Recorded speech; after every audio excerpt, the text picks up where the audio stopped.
Guys, आज भारत सरकार की ओर से बजट आया है। तो ये है क्या बजट? इससे हमारी जिंदगी में क्या इम्पैक्ट पड़ेगा? जो सरकार हर साल बजट लेके आती है, फाइनेंस बजट, रेल बजट, इससे हमारे जिंदगी पर क्या इफेक्ट पड़ता है इसका? हम इसको आज 4 पॉइंट में समझते हैं। बजट क्या था वो एक अलग है, इसका इम्पैक्ट हमारी लाइफ पे क्या पड़ता है ये आज हम इसको समझते हैं। सबसे पहले टैक्स। सरकार जब भी बजट जारी करती है तो उसमें बताती है कि कितनी इनकम तक कितना टैक्स आपको देना पड़ेगा। जैसे अभी का देखें तो 2.5 लाख तक की इनकम का, अगर आप इनकम करते हैं 2.5 लाख तक, तो आपको कोई भी टैक्स देना नहीं पड़ेगा। लेकिन 3 लाख से 5 लाख तक अगर आपका इनकम है तो उसके अकॉर्डिंग आपको टैक्स देना पड़ेगा। 5 लाख से 10 लाख तक का आपका इनकम है तो एक अलग आपको टैक्स स्लैब है, उसके हिसाब से आपको टैक्स देना पड़ेगा। और उसके बाद जितनी ज्यादा आपकी इनकम होगी उस हिसाब से टैक्स स्लैब से आपको टैक्स देना पड़ेगा। तो बजट से आपकी सैलरी पर सीधा सीधा प्रभाव पड़ता है। जब आपको टैक्स ज्यादा देना पड़ेगा तो आपकी सैलरी से ज्यादा पैसे कटेंगे, आपकी इनकम से ज्यादा पैसे कटेंगे। और जब आपको टैक्स कम देना पड़ेगा तो इसका सीधा इफेक्ट बजट का आपकी जिंदगी पर पड़ता है। दूसरा है प्राइस। सरकार को लगता है कि अगर देश में किसी चीज की इंपोर्ट हमें बढ़ानी है, आयात बढ़ाना है या निर्यात बढ़ाना है, तो उस हिसाब से सरकार उस पार्टिकुलर प्रोडक्ट पर टैक्स को या तो बढ़ा देती है या फिर घटा देती है। जैसे अभी सरकार का पूरा ध्यान सेमीकंडक्टर इंडस्ट्री पर है, तो सरकार क्या करेगी? जाहिर सी बात है कि अपने देश में चाहेगी सेमीकंडक्टर को बढ़ावा मिले, ज्यादा से ज्यादा इंडस्ट्रियां यहाँ पे आए।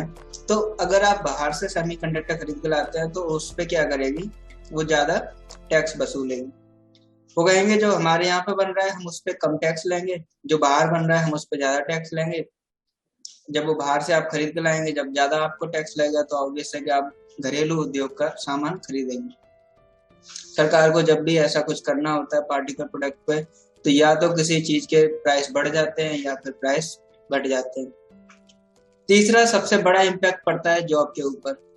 सरकार ये देखती है कि हमें किस इंडस्ट्री पे इन्वेस्टमेंट करना है। जब वो उस पार्टिकुलर इंडस्ट्री पे इन्वेस्टमेंट, जैसे रोड बनाने पे इन्वेस्टमेंट कर रही है या सरकारी बिल्डिंग, तो उसी हिसाब का रोजगार समाज में पैदा होगा। जब समाज में रोजगार आएगा तो उस टाइप की जॉब निकलेंगी। जैसे इस बार सरकार का जो पूरा ध्यान है वो क्या है?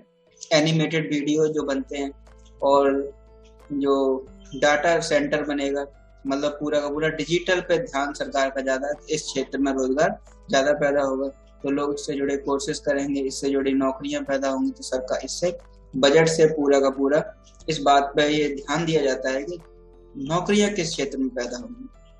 और सबसे लास्ट जो चौथा है इन्वेस्टमेंट। अगर सरकार ने अभी बोला है कि इलेक्ट्रिक व्हीकल्स में हमारा ज्यादा ध्यान है और चार्जिंग टर्मिनल्स बनाए जाएंगे, बैटरी स्वैपिंग की सुविधा होगी, जहाँ पे आप अगर अपनी बैटरी चार्ज, अगर आपकी बैटरी डाउन हो गई है तो आप वहां से आप दूसरी बैटरी लीजिए, वो बैटरी उनको दे दीजिए।